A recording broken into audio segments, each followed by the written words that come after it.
O choque mundial e o ritual do remo. O que aconteceu no jogo do Brasil versus Noruega na Copa do Mundo não foi apenas uma das maiores zebras da história recente do esporte.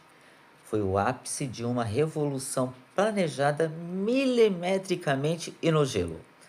Ver o Brasil, o país do futebol, ser eliminado por uma seleção escandinava nas oitavas de finais parecia um roteiro de ficção científica, um filme de terror. Mas quando o apito final ecoou e os jogadores noruegueses, liderados por Erling Haaland e Martin Odegaard, se sentaram em formação no gramado para realizar o tradicional ritual do remo, o mundo inteiro entendeu. Ali não estava apenas um time celebrando, estava uma nova potência mostrando sua identidade.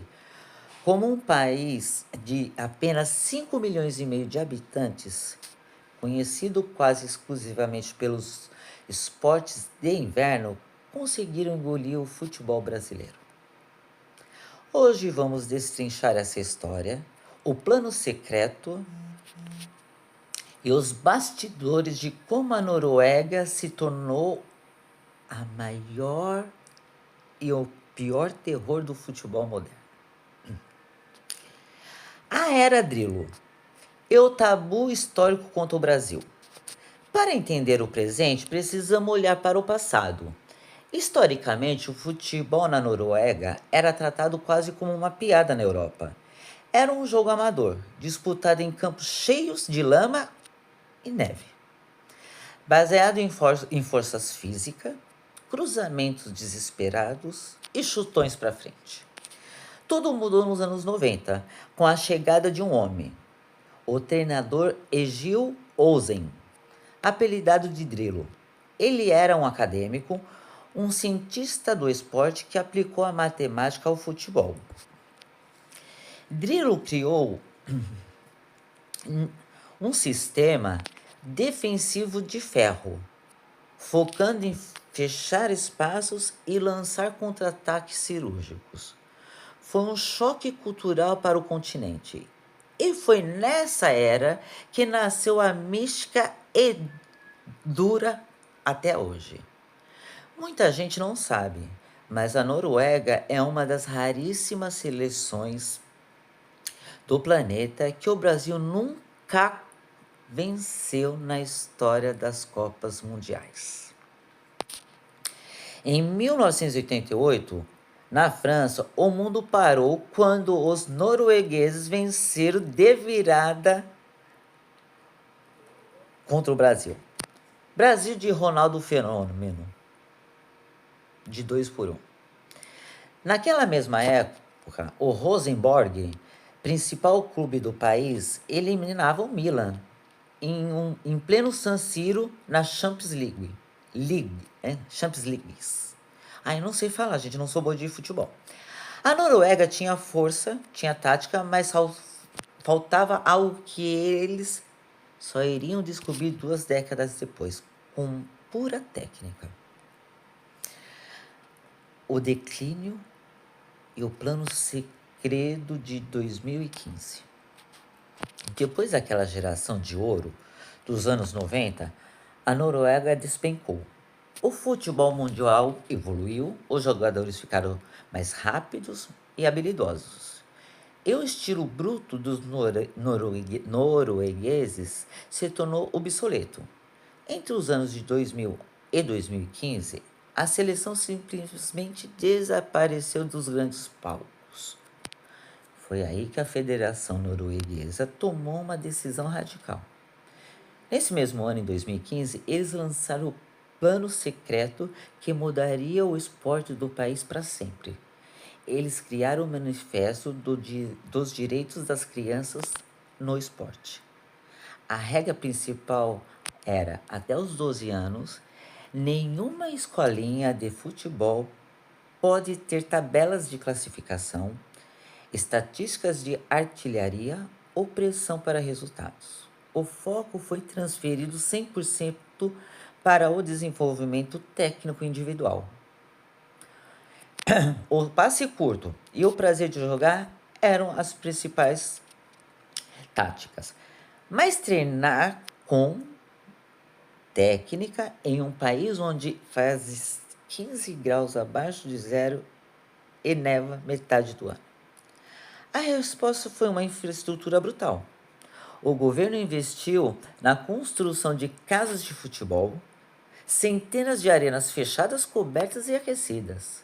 E para melhorar o controle da bola dos jovens, eles implementaram o futsal de forma massiva na base, inspirando-se diretamente no modelo de formação brasileiro. Será que a gente ensinou esse povo a derrotar a gente?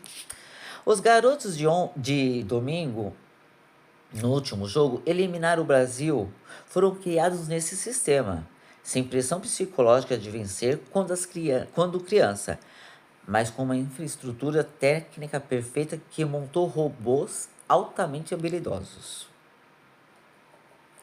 Os ciborgues modernos e o último jogo que eliminou o Brasil. Esse sistema gerou esses ciborgues que dominaram a Europa de hoje. O primeiro grande exemplo de Martin Odegaard, contratado pelo Real Madrid aos 15 anos como um prodígio, ele sofreu com a pressão externa, mas a sua base mental norueguesa o sustentou. Hoje ele é capitão e o cérebro do Arsenal e da seleção norueguesa. É claro que temos o predador máximo, Erling Haaland. Era o casamento. Era não, eles são um casamento perfeito entre a genética nórdica, a força física devastadora, a altura e a velocidade. Com a técnica refinada, aprendida nos campos cobertos de Braine, vimos isso claramente no último jogo.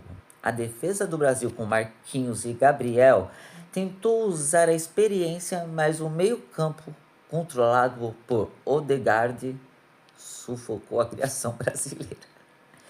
Enquanto Haaland jogou como um verdadeiro tanque de guerra, foram 2 gols cirúrgicos, um aos 79 e outro aos 90 minutos.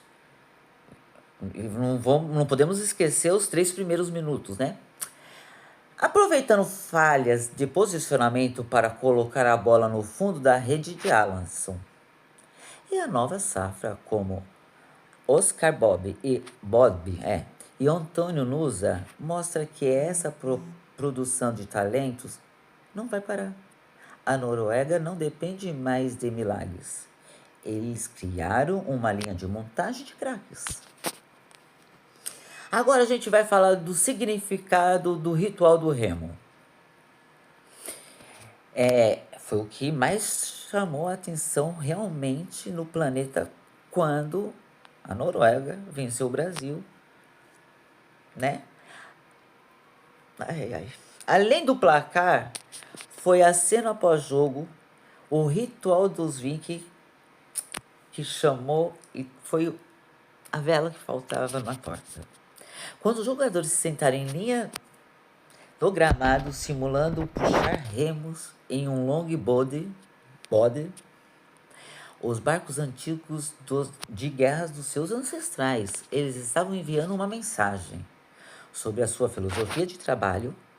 Esse ritual é uma evolução do famoso Viking Clap, que em Islândia popularizou em 2016. Na cultura norueguesa, o remo tem um significado profundo de coletividade.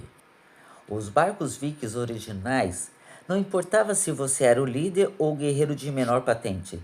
Se uma única pessoa parasse de remar ou perdesse o ritmo, o barco não cruzaria o oceano e afundaria na tempestade.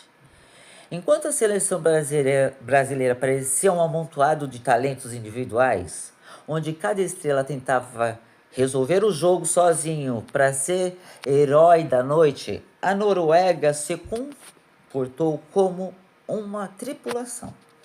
Eles defenderam em bloco, correram quilômetros, sacrificando uns pelos outros.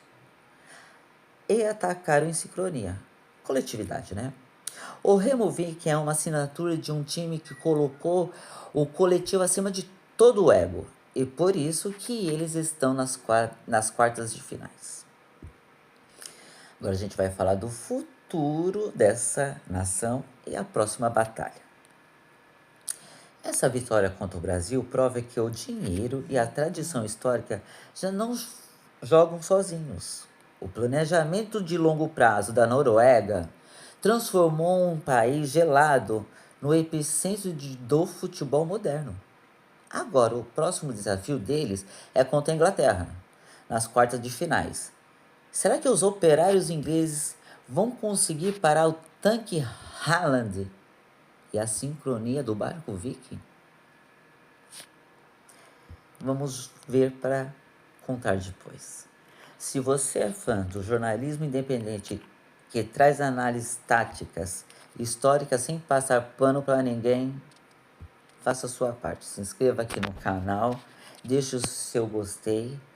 E eu quero saber a sua opinião aqui sincera nos comentários.